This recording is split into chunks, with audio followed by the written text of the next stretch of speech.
7, 8년 전에 몽골 사업을 좀 했었습니다. 코이카 지원 사업이었는데, 코이카의 무상 원조 사업으로 몽골 친구들 교육하는 사업이었어요, 3년간.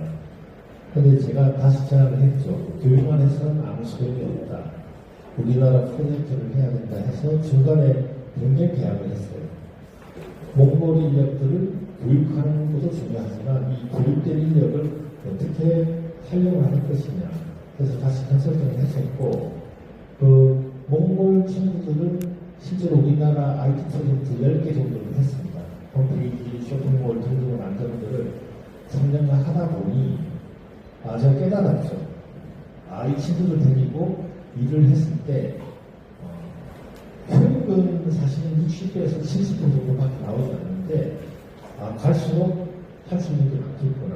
이제 그때 느꼈던 게 우리나라 인구가 줄 거라고 생각을 했는데 지금은 아주 심각한 상황이 됐고 국내 개발자들이 부족할 뿐만 아니라 사실은 일본보다 임금이 높은 상태라 계속 SI 프로젝트를 하든 운영을 하든 우리 IT 인력들이 들어간 비용이 커졌다는 걸 알게 됐었고 그래서 연결되는 했습니다. 몽골이 우리나라 협력이 잘 되는 여러 가지 이유 중에 언어를 잘합니다.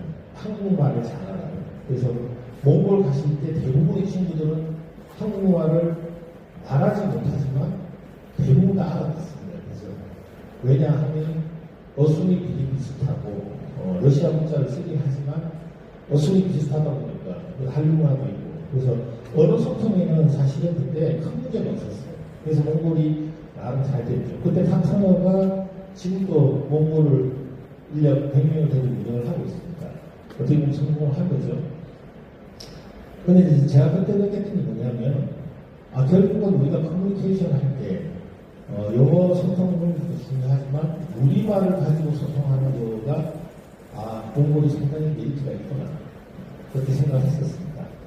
근데 몽골을 왜 계속하지 않느냐면 우리 파트너를 하고 있지만 몽골 인구가 전체 한반도 8배이긴 한데 인구는 300만, 유목민이 100만이고 울란바토르에 200만이 모여있는데 너무 인구가 적은 거예요. 그래서 이거는 되지 않겠다 싶어서 제가 베트남에 제안을 했습니다.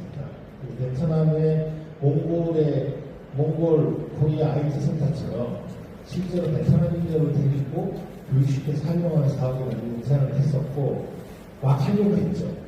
근데 그때 뭐가 왔냐면 코로나가 왔습니다. 그래서 2월달에 설립하는 걸로 하고 건물을 사서 베트남 IT 센터를 만들자고 거의 극복이 됐었는데 코로나 때문에 못했죠.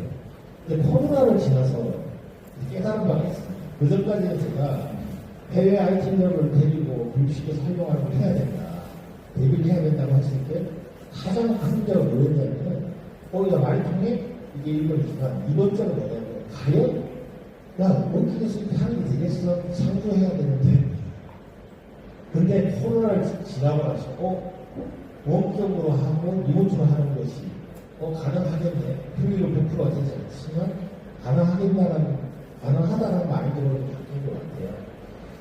그러면서 이제 글로벌 인력을 쓰는 데에 대해서는 좀 더 전향이 된 것 같습니다. 그래서 글로벌 인력 왜 쓰고 필요하냐 이런 5가지 정도 준비되어 있는데 뒤에도 아마 발표를 드릴 거예요. 저희 지휘센터장님께서. 그래서 일단 넘어가도록 하겠습니다.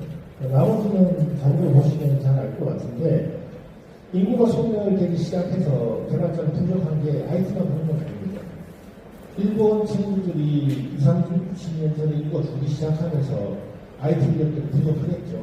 그러면서 사실은 일본이 먼저 해외 IT 인력들을 쓰고 있고 그 쓰고 있는 것이 지금 거의 셋업이 돼가지고 지금 대부분 다 베트남 공급 인력들을 만나보면 어떤 친구들이 대표를 하고 있냐면 베트남에서 IT 학과 그래서 일본어를 배우고 IT를 배웠던 친구들이 일본에 가서 일하고 4년 일한 다음에 그 친구가 다시 창업을 해서 베트남 일본 기업하고 일을 하고 있어요. 대부분 다 길러진 친구들이 일본 인구가 줄면서 길러진 멤버 제가 15분 정도 만났는데 대부분 다 대표들이 그 과정을 통해서 알게 됐고 그 인구가 줄다 보니까 열심히 일본하고 했는데 더 이상 확장이 안 되니 우리나라에 눈을 돌리고 있는 상황입니다. 그래서 결국 글로벌 인력들이 필요한 이유는 인구가 주는 거죠. 지역은 더 심각하고요. 두 번째, 훌륭한 글로벌 인력들이 필요하죠. 근데 비용의 문제. 그래서 제가 생각할 때는 비용이 다 경쟁력이 있지는 않습니다. 근데 어디가 경쟁력이 가장 많냐면 3년에서 5년 차에 중국 개발자라고 이야기하는 친구들이 가장 효율이 높은 걸로 판단하고 있습니다. 나머지는 자주 보시면 될 것 같고요. 두 번째로 이 글로벌 인력들 수급을 해야 돼요. 근데 지금 어떤 한계가 있냐면 기존 플랫폼, 그러니까 지금 뭐 미시켓이나 송고나 곳곳에서 일부는 인력들을 채용하거나 중개를 하고 있습니다. 그러니까 중개만 할 뿐이에요. 뒤에 가보시면은 뭐 스코커도 열심히 하고 있는데 뭐 5만 명 이상의 개발자들을 면접을 했고 2,3,000명을 가지고 있다. 근데 채용에 대응을 하고 있습니다. 실제로 제일 중요한 문제는 뭐냐면 공급해주는 것 외에도 각 정부나 지자체 교육기관이 지원 사업을 필요합니다. 근데 그 지원 사업이 대부분 다 제가 컨설팅을 많이 했었는데 어떤 거로 장벽이 생기냐면은 해외 인력 교육하는데 왜 우리 정부 예산을 써? 이겁니다. 그래서 대부분 다 잘렸죠. 예산이. 마지막으로 3년 전에 가기부 라이카의 해외 인력수는 80% 프로젝트가 가구 장관까지 통과가 됐습니다. 결국 기회를 가서 똑같은 문제로 단칼에 잘립니다. 그래서 아직도 그 사업 못하고 있는데 이제는 달라지고 있다라고 저는 생각하고 있고 그래서 이 문제를 해결하려면 결국은 정부나 지자체나 교육기관들이 좀 앞장서서 글로벌 지원 사업을 해야 된다고 저는 생각을 하고 있고 협회가 특히 IPA 협회가 그걸 주장하고 있습니다. 그리고 결국은 중요한 문제는 친구들이 와서 정착하거나 공기에서 아웃소싱을 해야 되는데 일부 핵심 인력 내지는 브릿지 엔지니어라고 이야기하는 친구들이 국내에 와 있어야 되는데 와 있지 못하는 이유는 그건 좀 비싼 문제예요. 비자를 답을 못 받는 거죠. 매칭하기 힘들고. 저희가 현장에서 한국어를 가르치는 토킹코리아라는 대표가 있어요. 그래서 베트남 강의도 하고 모의시험도 준비하는 온라인 업체인데 그 대표께서 하시다 보니까 해외력 수급이 가능하겠네 해서 열심히 준비를 했어요. 한 개 기업이 재명 공장에서 열심히 매칭해서 했더니 정부 사무실에 뭐라고 하면 왜 3개월 뽑나 이런 이야기를 하더니 식사를 4개월, 5개월이 지나도 하지 않대요.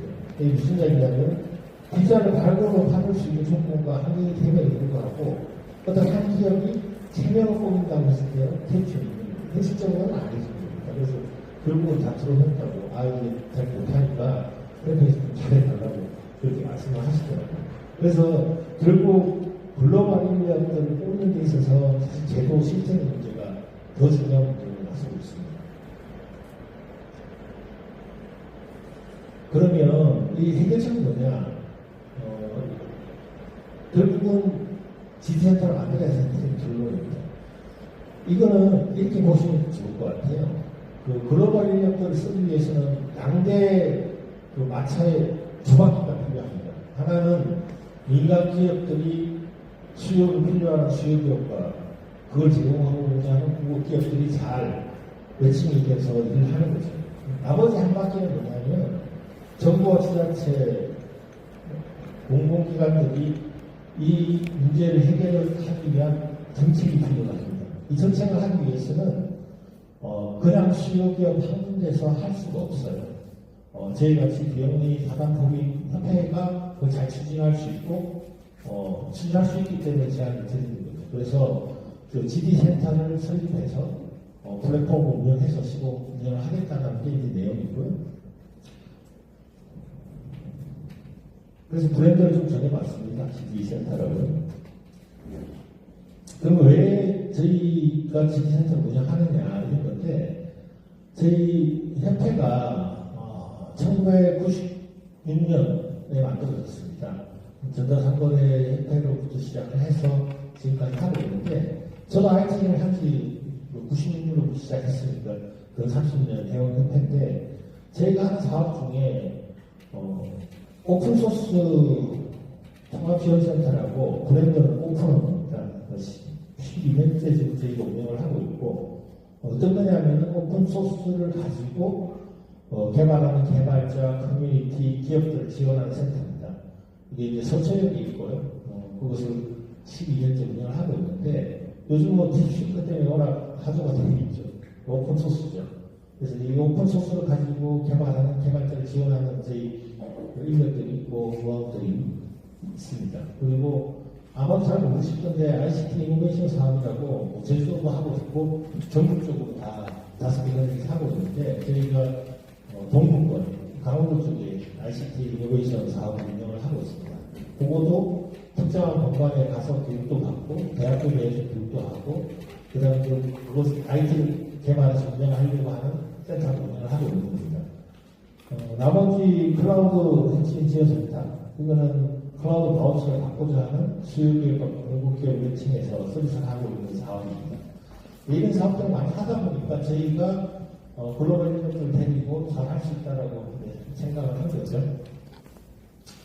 그래서 플랫폼도 저희 한 1년 반 정도 여러 플랫폼들에서 검토를 했었고, 어떻게 플랫폼을 통해 가지고 매칭을 할 거냐, 기획이 되어 있는 상태입니다.